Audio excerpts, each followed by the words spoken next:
Алыс-беріспен барыс келісті дамытып отырған еліміз алыс жақын елдермен сауда саттықты дұрыс жолға қоя білді. Енді отандық кәсіпкерлер алдына үлкен жауапкершілік жүктелді. Ол өнімі өтімді тауарларды сырт мемлекеттерге экспорттау. Демек, бәсекеге төтеп берулері тиісті. Бұл талаптарды орындау үшін бізге не керек? Қазақстандық брендтің беделін қалай көтеруге болады? Инноваторларға қолдау көрсетіліп жатыр ма деген сауалдардың жауабын іздеу үшін Алматыда ұйымдастырылған шараға қатысып қайтқан болатынбыз. Жаһандық бәсекеге бейім болу үшін отандық кәсіпорындар үшін аса маңызды тетіктің бірі деп санайды халықаралық сапа менеджменті мен аудиторлары қауымдастығының мамандары. Осы мақсатта жыл сайын бірнеше кездесулер мен басқосулар өткізетін ұжым міне тағы да инновациялық сапа төңірегінде шараның өтуіне мұрындық болды. Бұл жолғы конференцияның тақырыбы сапа инновациясы экономиканың негізгі дамуының көзі деп таңдалды. Шара барысында жиынға қатысушылар инновациялық жобалардың халықаралық мамандар алдында мойындатудың негізгі тетіктерін талқылады. Елімізде көтеріліп атқан мына инновациялық жобалардың маңыздылығын түсініп, біз осы өз ұйымымыздың атынан бірнеше жыл бұрын халықаралық деңгейде өтетін сапалы инновация деген жобаға қосылдық. Оның ұйымдастырушылары осы біздің ұйым сияқты әр елдің ұлттық сапа ұйымдары қызмет істеп жатыр. Оның ішінде 10 мемлекеттің өкілдері бар. Арасында Финляндия, Швеция, Чехия, Венгрия, Израиль, Қытай Халық Республикасы, Таиланд деген сияқты. Соның арасында біз сол ұйымдастыру комитетінің құрамына кірдік, халықаралық жюридің құрамына кірдік. Біздің мақсатымыз осы біздің Қазақстандағы инновациялық жобаларға демеу жасау, қолдау көрсету. Сол себептен біз мына біраз мемлекеттік ұйымдарға өзіміздің ұсынысымызды жасап едік, өкінішке орай қолдау таппадық. Ал енді қазіргі жағдайда қарап көрсек, жүздеген жаңағы инновациялық жобалар шығып жатыр. Біздің елімізде олардың қолдауына біраз қаржылар бөлініп жатыр, бірақ біз қазір естімейміз халықаралық деңгейде сол жобалар өзінің жаңағы нелерін орнын тауып, инвестициялар алып келіп жатқаны туралы ақпарат өте аз. Сол себептен біз қазір өзіміз ұсыныс жасап, көптеген инновациялық жобалардың авторларыменен байланысып, соларды шақырдық. Сол себептен қазіргі деңгейде мына біздің ұлттық, мына қазақстандық конкурсымызды өткізбекшіміз. Бізді қолдаған техникалық реттеу комитеті болса, оның тағы да осы Кемеп университетінің басшылары болды. Сол үш ұйымменен ұйымдасып тұрып, осы конкурсты, конференцияны өткізіп жатырмыз. Дамыған елдердің барлық жетістіктерінің бәрі инноваторлардың қоғамға тың дүние әкелулерінен бастау алып жатады. Еліміздегі халықаралық сапа менеджменті мен аудиторлары қауымдастығының көздеп отырған мақсаты да осы. Десек те Қазақстанда өзге мемлекеттермен салыстырғанда инноваторларға қолдау білдіру кешеуілдеп дамып келеді. Қытай Халық Республикасында осындай конкурсқа 500-ден астам ұсыныс түсіпті. Мысалы Финляндияда 100-ден аса түседі. Израильде 50-60-тан аса халықаралық деңгейге шығамыз деген жобалар шығып жатыр. Бізде сол бір 10 шақтының ішінде болса, оған біз қуанамыз. Сол себептен біздің енді мақсатымыз осы инновациялық жобалаудың, сол жобалардың маңызын біздің инноваторларға, өкімет орындарына жеткізуіміз керек. Ал енді халықаралық деңгейге шығып, олар өзінің бағасын алса, онда ертең басқа сол нелерді, ұйымдарды, қызығатын ұйымдарды табуға болады, инвестицияға жоспар жасауға болады деп ойлаймыз. Отандық өнертапқыштар әр салада өздерінің инновациялық жобаларын ұсынып жатыр. Олардың басым көпшілігі аграрлық, білім, медицина тағысын тағылары. Демек, жоба азда болса бар, бірақ халықаралық деңгейде мойындалама деген сауал көпшілікті мазалайтын мәселе. Конференция аясында мамандар инноваторлардың жобалары Қазақстанға инвестиция алып келуге қауқарлы болу керек деген жағдайды да тілге тиек етті. тіпті шетелдік әріптестерімен онлайн режиміне байланысқа шығып, осы тақырып аясында өзекті шараларды талқылады.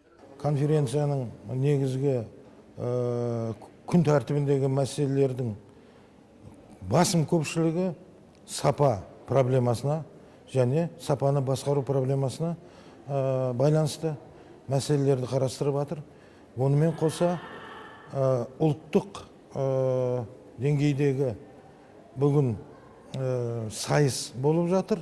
Жобалардың осы сапа мәселесіне байланысты, сапаның менеджмент жүйесіне байланысты. Соған қатысушы ретінде мен де Нархоз университетінен келіп отырмын. Өзімнің бүгінгі комиссияның, конкурстың, сайыстың назарына ұсынып атқан жобам сапаны басқару мәселелеріне байланысты мамандарды дайындау Қазақстанда.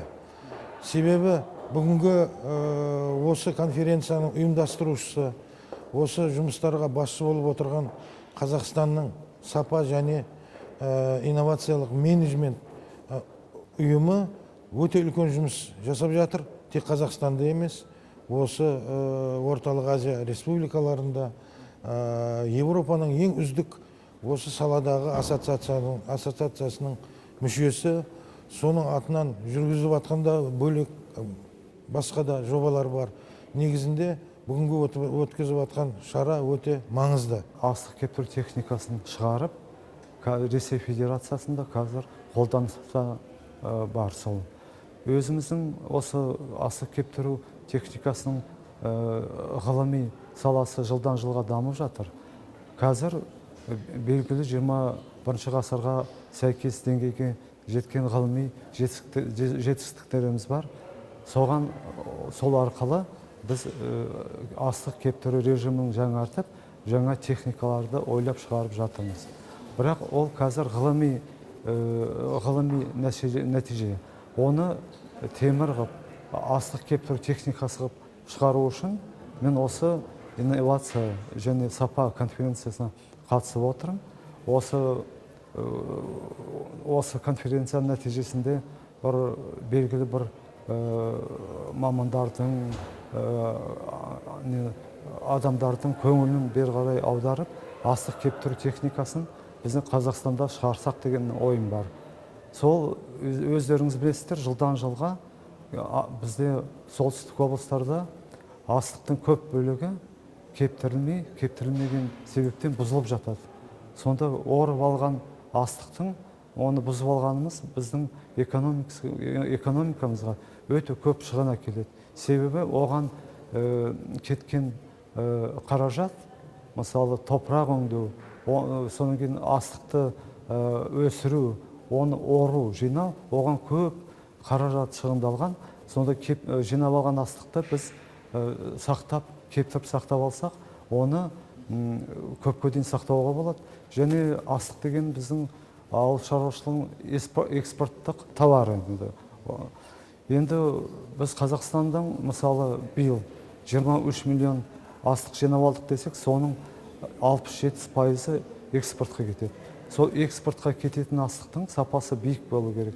Қазіргіде экономикалық қиындықтарда қазақстандық кәсіпорындардың шыңдалуын басты назарда ұстап отырған мамандар кез келген өнімнің өтімді болуы үшін ең алдымен сапаға байланысты деп санайды. Сапа бар жерде өсім болады, өсім бар жерде сауда-саттық өздігінен дамымақ. Бүгінде еліміз бойынша отандық өнімдердің өрге басуына ерекше екпін беріліп келеді. Мәселен, солардың бірі көлік индустриясы. Қазақстанда құрастырылып жатқан темір тұлпарлардың сапасын басты назарда ұстау маңызды. Өйткені дамыған елдерде бұл жүйені жетілдіру бірнеше жылдар бұрын қолға алынған. Осының негізінде олардың өнімдері нарықты жаулап алып отыр.